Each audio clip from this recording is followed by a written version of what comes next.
കേരളത്തിലെ ഇടതുപക്ഷ ജനാധിപത്യ മുന്നണി ഗവൺമെൻറ് CPIM-ന്റെ പൊതു നയപരിപാടികൾക്ക് ഒത്ത വിധമാണ് പ്രവർത്തിക്കേണ്ടത്.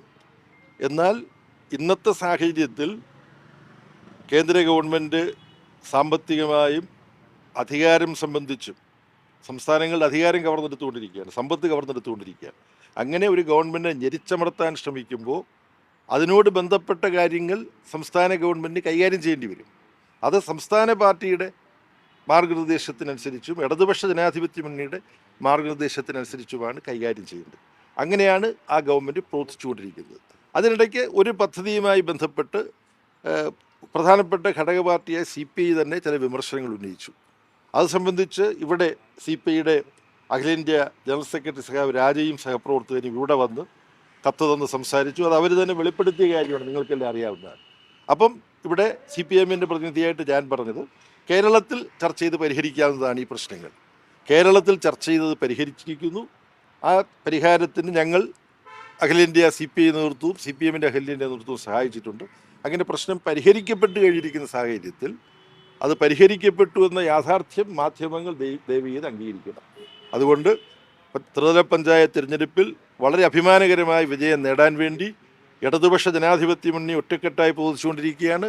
അതിന് CPM-ഉം CPI-യും മറ്റ് ഘടക പാർട്ടികളും ചേർന്ന് സജീവമായി ജനങ്ങൾക്കിടയിലേക്ക് കടന്നു ചെന്ന് ഇടതുപക്ഷ ജനാധിപത്യ മുന്നണി ഗവൺമെൻറ്റിൻ്റെ നേട്ടങ്ങൾ, ഇടതുപക്ഷ ജനാധിപത്യ മുന്നണിയുടെ നിയന്ത്രണത്തിൽ പ്രവർത്തിച്ച ത്രിതല പഞ്ചായത്ത് സ്ഥാപനങ്ങളുടെ നേട്ടങ്ങൾ, ഇതെല്ലാം ജനങ്ങൾ ചർച്ച ചെയ്യുകയാണ്.